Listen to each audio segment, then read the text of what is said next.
wonderfully magical is in the air, isn't it? You know, we're feeling it here in this arena, but it's spreading all across this country we love. A familiar feeling that's been buried too deep for far too long. You know what I'm talking about. It's the contagious power of hope. The anticipation, the energy, the exhilaration of once again being on the cusp of a brighter day. The chance to vanquish the demons of fear, division, and hate that have consumed us and continue pursuing the unfinished promise of this great nation, the dream that our parents and grandparents fought and died and sacrificed for. America, hope is making a comeback.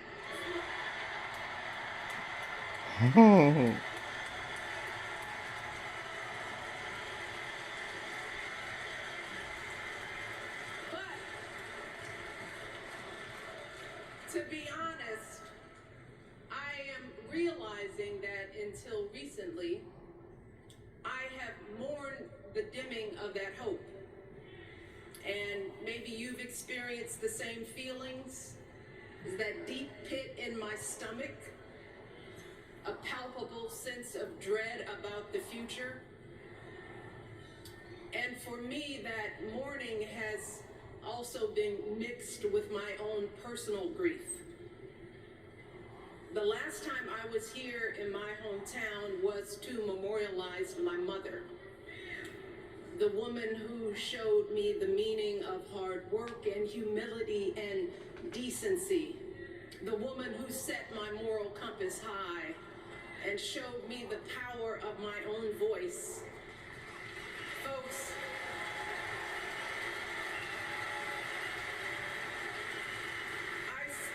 feel her loss so profoundly. I wasn't even sure if I'd be steady enough to stand before you tonight, but my heart compelled me to be here because of the sense of duty that I feel to honor her memory and to remind us all not to squander the sacrifices our elders made to give us a better future. You see, my mom, in her steady, quiet way, lived out that striving sense of hope every single day of her life. She believed that all children, all people have value, that anyone can succeed if given the opportunity. She and my father didn't aspire to be wealthy. In fact, they were suspicious of folks who took more than they needed. They understood that it wasn't enough for their kids to thrive if everyone else around us was drowning. So my mother volunteered at the local school. She always looked out for the other kids on the block. She was glad to do the thankless, unglamorous work that for generations has strengthened the fabric of this nation. The belief that if you do unto others, if you love thy neighbor, if you work and scrape and sacrifice, it will pay off. If not for you, then maybe for your children or your grandchildren. You see, those values have been passed on through family farms and factory towns, through tree-lined streets and crowded tenements, through prayer groups and National Guard units and social studies classrooms. Those were the values my mother poured into me until her very last breath. Kamala Harris and I built our lives on those same foundational values. Even though our mothers grew up an ocean apart, they shared the same belief in the promise of this country. That's why her mother moved here from India at 19. It's why She taught Kamala about justice, about the obligation to lift others up, about our responsibility to give more than we take. She'd often tell her daughter, don't sit around and complain about things, do something. So, with that voice in her head, Kamala went out and she worked hard in school, graduating from an HBCU, earning her law degree at a state school. And then she went on to work for the people, fighting to hold lawbreakers accountable, strengthening the rule of law, fighting to get folks better wages, cheaper prescription drugs, a good education, decent health care, child care, elder care. From a middle-class household, Kamala worked her way up to become Vice President of the United States of America. My girl, Kamala Harris, is more than ready for this moment. She is one of the most qualified people ever to seek the office of the presidency. And she is one of the most dignified. A tribute to her mother, to my mother, and to your mother too. The embodiment of the stories we tell ourselves about this country. Her story is your story. It's my story. It's the story of the vast majority of Americans trying to build a better life. Look, Kamala knows, like we do, that regardless of where you come from, what you look like, who you love, how you worship, or what's in your bank account, we all deserve the opportunity to build a decent life. All of our contributions deserve to be accepted and valued. Because no one has a monopoly on what it means to be an American. No one. No one.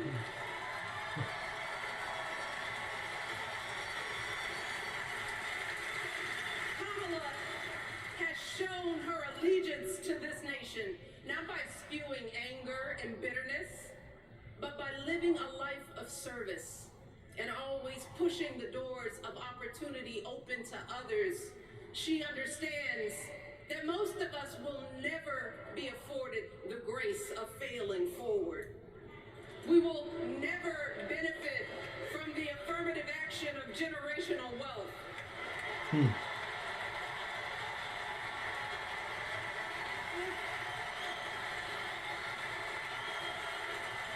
If we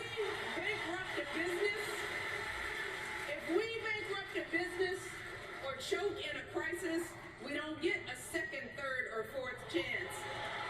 If things don't go our way, we don't have the luxury of whining or cheating others to get further ahead. No. We don't get to change the rules so we always win.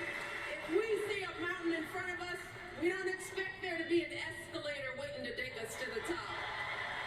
No.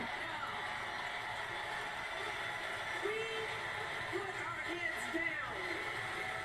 We get to work. In America, we do something. And throughout her entire life, that's what we've seen from Kamala Harris. The steel of her spine, the steadiness of her upbringing, the honesty of her example, and yes, the joy of her laughter and her light. It couldn't be more obvious. Of the two major candidates in this race, only Kamala Harris truly understands the unseen labor and unwavering commitment that has always made America great.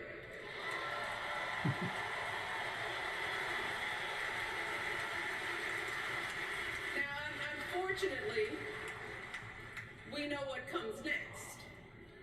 We know folks are going to do everything they can to distort her truth. My husband and I sadly know a little something about this. Oh. For years, Donald Trump did everything in his power power to try to make people fear us. See, his limited, narrow view of the world made him feel threatened by the existence of two hard-working, highly educated, successful people who happen to be black. Well, you better say it.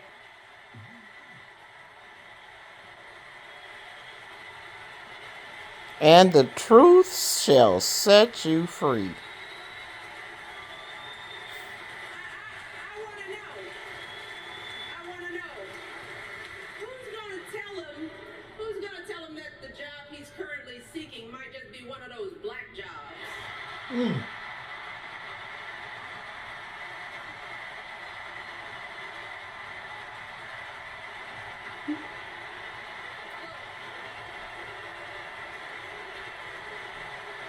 It's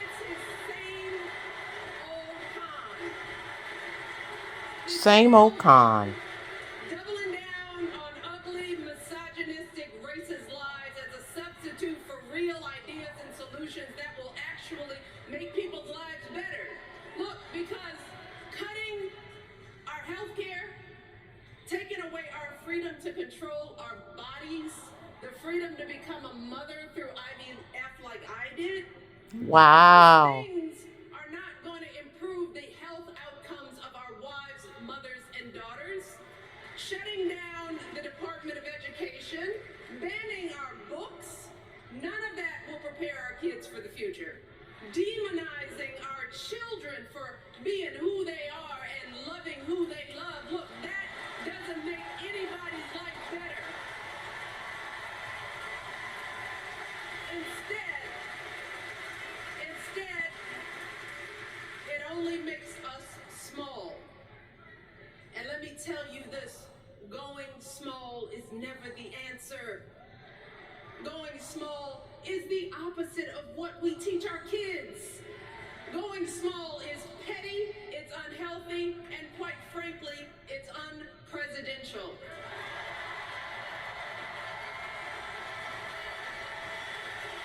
So, why would any of us accept this from anyone seeking our highest office? Why would we normalize that type of backward leadership? Doing so only demeans and cheapens our politics. It only serves to further discourage good, big-hearted people from wanting to get involved at all. America, our parents taught us better than that, and we deserve so much better than that. That's why we must do everything in our power to elect two of those good, big-hearted people. There is no other choice than Kamala Harris and Tim Walz. No other choice. There is no other choice. But as we embrace this renewed sense of hope, let us not forget the despair we have felt. Let us not forget what we are up against. Yes, Kamala and Tim are doing great now. We're loving it. They're packing arenas across the country. Folks are energized. We are feeling good. But remember, there are still so many people who are desperate for a different outcome, who are ready to question and criticize every move Kamala makes, who are eager to spread those lies, who don't want to vote for a woman, who will continue to prioritize building their wealth over ensuring that everyone has enough. So no matter how good we feel tonight or tomorrow or the next day, this is going to be an uphill battle. So folks, we cannot be our own worst enemies. No. See, because the minute something goes wrong, the minute a lie takes hold, folks, we cannot start wringing our hands. We cannot get a Goldilocks complex about whether everything is just right. And we cannot indulge our anxieties about whether this country will elect someone like Kamala instead of doing everything we can to get someone like Kamala elected.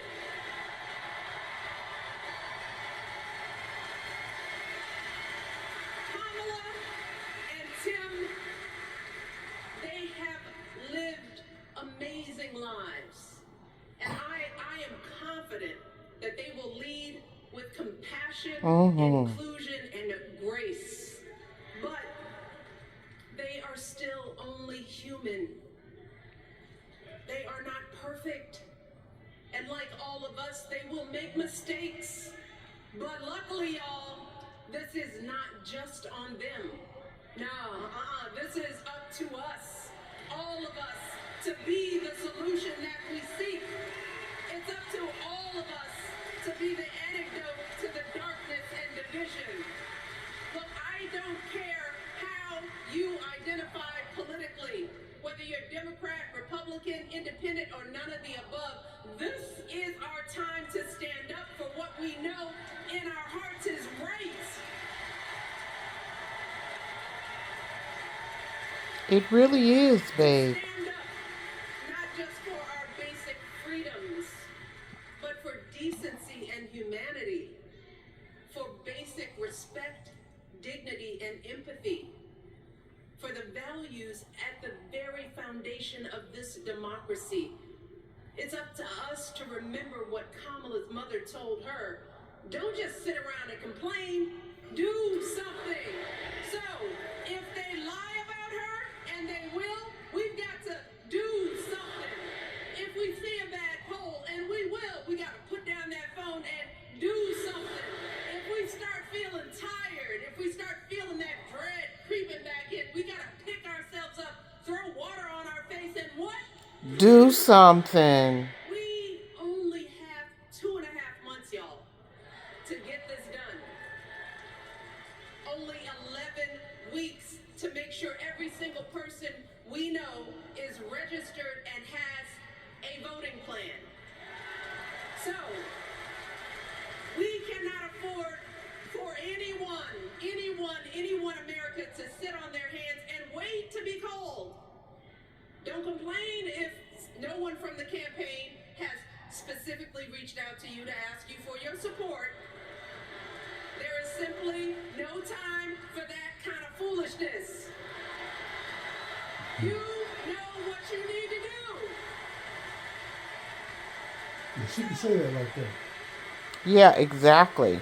Consider this to be your official ask. Michelle Obama is asking you, no, I'm telling y'all to do something.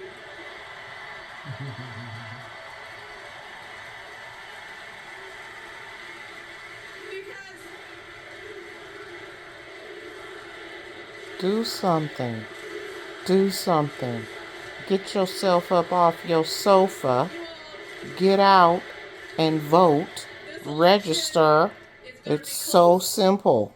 in some states, just a handful, listen to me, a handful of votes in every precinct could decide the winner. So we need to vote in numbers that erase any doubt. We need to overwhelm any effort to suppress us. Our fate is in our hands. In 77 days, we have the power to turn our country away from the fear, division, and smallness of the past. We have the power to marry our hope with our action. We have the power to pay forward the love, sweat, and sacrifice of our mothers and fathers and all those who came before us. We did it before, y'all, and we sure can do it can again. Let us work like our lives depend on it. And let us keep moving our country forward and go higher. Yes, always higher than we've ever gone before as we elect the next president and vice president of the United States, Kamala Harris and Tim Walz. Thank you all. God bless. Powerful. Powerful. Get yourself up and do something.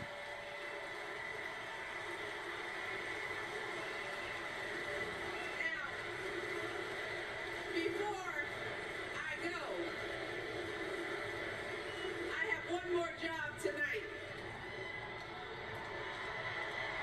You know what that is. Oh, yeah. Introduce the best president we have ever had in these here United States of America. But it is now my honor to introduce somebody who knows a whole lot about hope. Someone who has spent his life strengthening our democracy, and let me tell you, as someone who lives with him, he wakes up every day, and thinks about what's best for this country. Please welcome America's 44th president and the love of my life,